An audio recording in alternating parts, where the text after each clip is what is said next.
Cricket से जुड़े कई नाम कोरोना की दूसरी लहर में संक्रमित हो गए हैं।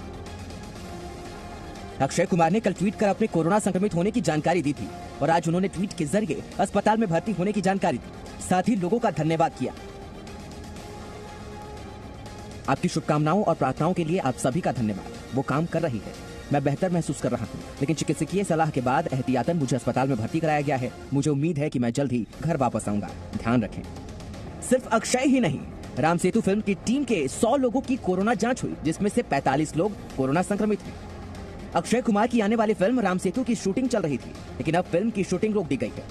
राम सेतु की पूरी टीम 18 मार्च को मूर्त पूजन के लिए अयोध्या गई थी। बॉलीवुड एक्टर विकी कौशल भी कोरोना संक्रमित हो गए हैं। सोशल मीडिया पर विकी कौशल ने लिखा कि तमाम सावधानी बरतने के बाद भी मेरी कोरोना रिपोर्ट पॉजिटिव आई है। अभिनेत्री भूमि पेडनेकर की कोरोना रिपोर्ट भी पॉजिटिव आई है। इससे पहले आमिर खान, विक्रांत मैसी, परेश रावल भी कोरोना संक्रमित हो चुके हैं। कोरोना की दूसरी लहर से खिलाड़ी भी बच नहीं पाए। आईपीएल टीम आरसीबी के देवदत्त पडिक्कल, क्रिकेटर अक्षर पटेल भी कोरोना संक्रमित हुए और मास्टर ब्लास्टर सचिन तेंदुलकर हों या यूसुफ और इरफान पठान, दोनों कोरोना से संक्रमित हुए हैं। भारतीय महिला टी20 क्रिकेट टीम की कप्तान और ऑलराउंडर हरमनप्रीत कौर भी कोरोना से संक्रमित हो गई हैं। कोरोना संक्रमण लापरवाही की वजह से तेजी से फैल रहा है, लेकिन इसकी दूसरी लहर इतनी खतरनाक है कि तमाम सावधानी बरतने वालों को भी नहीं छोड़ रही है। मतलब साफ है कि कोरोना किसी को भी हो सकता है। दिल्ली में बीते 24 घंटे में 4000 से ज्यादा मामले आए। कोरोना कितनी तेजी से फैल रहा है ये तो आप जान गए होंगे, लेकिन ये क्यों फैल रहा है ये भी देख लीजिए। तस्वीर है पुरानी दिल्ली की। चांदनी चौक के बाजार ऐसे भरे हुए हैं जैसे देश दुनिया में किसी वायरस का कोई खतरा ही नहीं है। भीड़ में कई लोग ऐसे दिखे जिन्होंने मास्क तो लगाया था, लेकिन गले पर। कुछ ऐसे भी थे जो बिना मास्क के ही घूम रहे थे और कुछ कैमरा देखकर अपना मास्क ठीक करते नजर आए। जी न्यूज की टीम ने यहाँ रियलिटी चेक किया और लोगों से ये जानने की कोशिश की कि आखिर बढ़ते खतरे के बाद भी लोग भीड़ वाली जगहों पर क्यों आए हैं। तो मास्क को रखा जाए, का तो पालन होएगा ही नहीं ना भैया। इतने मार्केट में सूट कोई लेने आएगा, सोशल डिस्टेंसिंग है कहीं से कहीं तक, कोई भी नहीं कर पाएगा। आप चाह के भी नहीं कर सकते, कहाँ तक कर लोगे।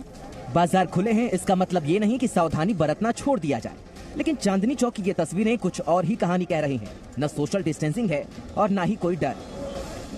दुकानें खरीदारों से भरी हुई हैं, लोग जमकर शॉपिंग कर रहे हैं, लेकिन ये तस्वीर डरावनी तब हो जाती है जब मास्क चेहरे से गायब हो जाता है।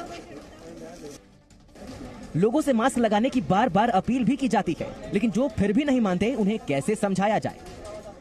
अपनी सेफ्टी है, ये तो है नहीं कि आप किसी दूसरे के लिए कर रहे हो, आप तो अपने लिए कर रहे हो। अगर आप अपने लिए भी नहीं कर सकते तो फिर तो बेकार है।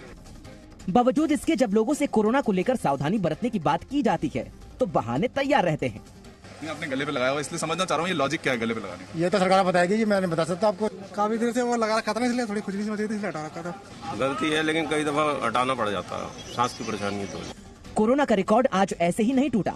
दरअसल लोगों ने लापरवाही के रिकॉर्ड तोड़ दिए हैं और इसी तरह से कोरोना वायरस को अपने घर में जगह दे दी है।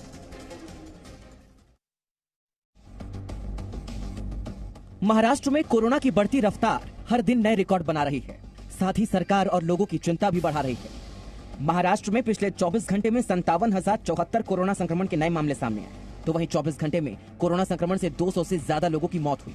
बावजूद इसके लोग हैं कि लापरवाही करने से बाज नहीं आ रहे हैं। ये तस्वीरें हैं नवी मुंबई के एपीएमसी मार्केट की, जहां 10,000 से ज्यादा व्यापारी सब्जी खरीदने और बेचने के लिए आते हैं, जो न तो सोशल डिस्टेंसिंग का पालन कर रहे हैं और ज्यादातर लोग बिना मास्क के घूम रहे हैं। एपीएमसी से कोरोना बढ़ न जाए, इसके लिए जो सावधानी बरतनी चाहिए वो यहाँ दिखाई नहीं दे रही है। ना सोशल डिस्टेंस है, ना मास्क। सरकार लगातार लोगों को मास्क लगाने और सोशल डिस्टेंसिंग का पालन करने की हिदायत दे रही है, लेकिन उसके बाद भी लोग कोरोना नियमों को नजरअंदाज करके घूम रहे हैं। शोलापुर में भी लोगों की लापरवाही की ऐसी ही तस्वीरें देखने को मिली, जहां हजारों की भीड़ कोरोना के नियमों को धाता बता रही है। लोगों की यही लापरवाही शोलापुर समेत राज्य में बढ़ते कोरोना का कारण है। पिछले 24 घंटे में शोलापुर में 800 से ज्यादा कोरोना के मामले सामने आए हैं। उसके बाद भी लोग अगर ऐसी लापरवाही करेंगे तो राज्य में कोरोना के हालात और भी बिगड़ सकते हैं। कोरोना के संदर्भ में जो प्रिकॉशन लेनी चाहिए वो लेते हुए यहाँ पे लोग नहीं दिख रहे हैं। तो वहीं पुणे महाराष्ट्र में कोरोना का हॉटस्पॉट बना हुआ है, जिसके बाद से प्रशासन ने पुणे में मिनी लॉकडाउन लगाया है, जिसकी वजह से पुणे में रह रहे स्टूडेंट को खाने की काफी दिक्कतें हो रही है। सुबह का नाश्ता नहीं मिल रहा है, चाय नहीं मिल रहा है, कहीं शाम 6 बजे लॉकडाउन हो जाता है, मेस का टिफिन नहीं आ रहा है।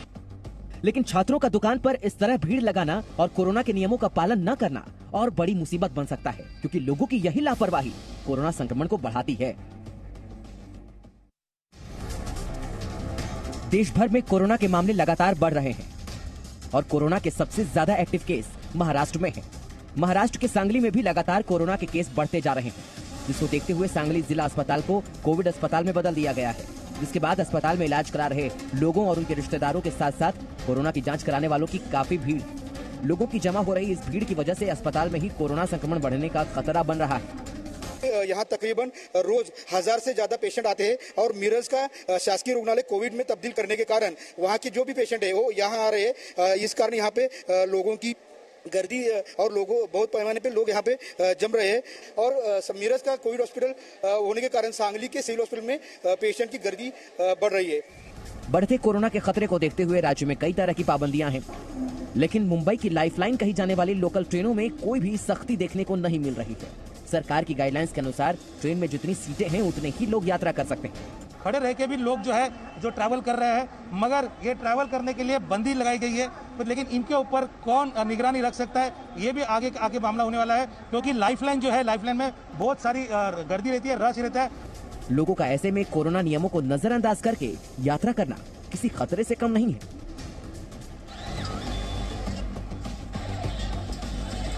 तस्वीरें बिहार के सासाराम की हैं और यहाँ जो हिंसक प्रदर्शन उपद्रव आप देख रहे हैं उसकी वजह है कोरोना संक्रमण के कारण हुई सख्ती। नगर निगम के पदाधिकारी और पुलिस बल जब कोरोना गाइडलाइंस का पालन करवाने के लिए आए तो इन छात्रों का गुस्सा आगजनी और पत्थरबाजी में बदल गया।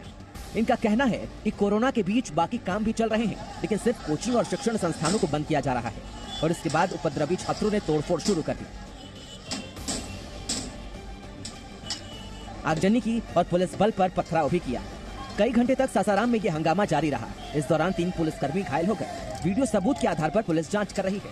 12 से ज्यादा छात्रों को गिरफ्तार भी किया गया।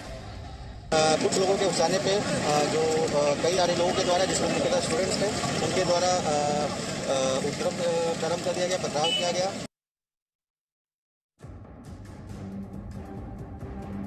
देश में आज कोरोना के रिकॉर्ड मामले दर्ज किए गए हैं। 24 घंटे में आने वाले मामलों की बात करें तो करीब 6.5 महीने बाद ऐसा हो रहा है।